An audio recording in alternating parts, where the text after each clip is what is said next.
So it's a new season and everyone's going crazy, and there has been a lot of changes between the addition of Emma Frost and some crazy new team-ups being introduced. At first glance, a lot of people are gonna look at Scarlet Witch and think these are insane buffs. Well, I'm actually just gonna go over what all her numbers and buffs mean, because she's not actually getting a buff. But the truth is, what actually is happening is she's losing her anchor buff as well as her percent health damage buff. So if you do the actual math, which I've done here, the actual numbers end up looking like this. But now it's a flat 80 HP per second. And a lot of you are thinking like, what does this all mean? It just means that she's killing squishy targets 0.2 seconds faster and tanks 0.8 seconds slower. This is like, it's okay. It's really minuscule. It's kind of unnoticeable. It's more of an adjustment from her losing her anchor and percent health rather than a buff as NetEase would have you believe. Alright, let's just move on to the secondary fire, her projectile that she shoots out. With the anchor buff gone, she's actually going from 38.5 to 40, and that's just 1.5 damage. So if you got a direct hit before, it was 77 and now it's 80. That's just 3 damage. Again, this is just an adjustment for her losing her anchor buff.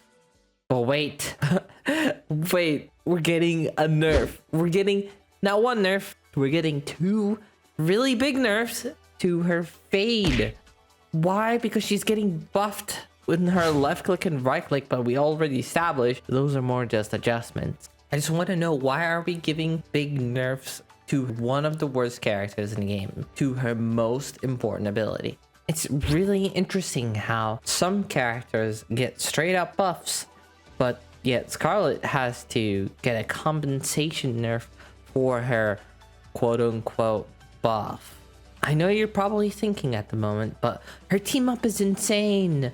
While I do think the team up is good, she was already struggling at all levels of play.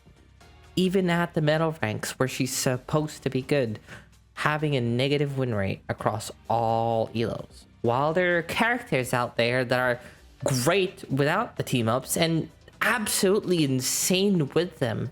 Let's say she gets her team up. Now what? Now we have a Scarlet Witch and a Strange.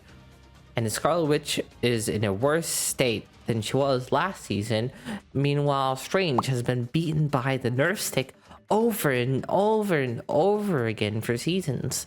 The devs have also shown that they don't want a character to be team up reliant, as evident as to how they are handling Iron Man and making him less reliant on the Hulk. So it just feels weird that she's in a worse state in season 1 without the team up, even though she definitely needed a lot more help.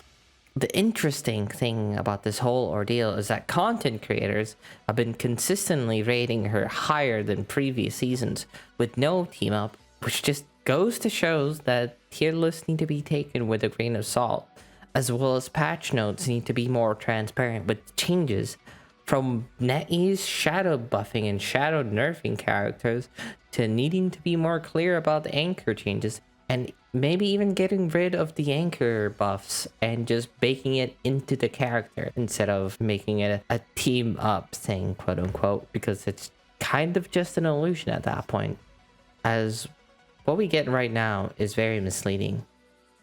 To sum up my thoughts, the left click and right click are very negligible changes, and it's kind of okay, you know, we can accept them. It's like, you know, it's more like an adjustment for the anchor thing and removal of the percent health damage.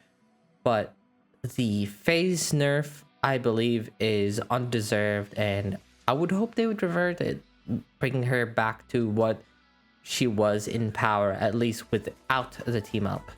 What do you think of all these changes so far? Do you think the phase nerf was warranted? Let me know in the comments below, and thanks for watching. Meow.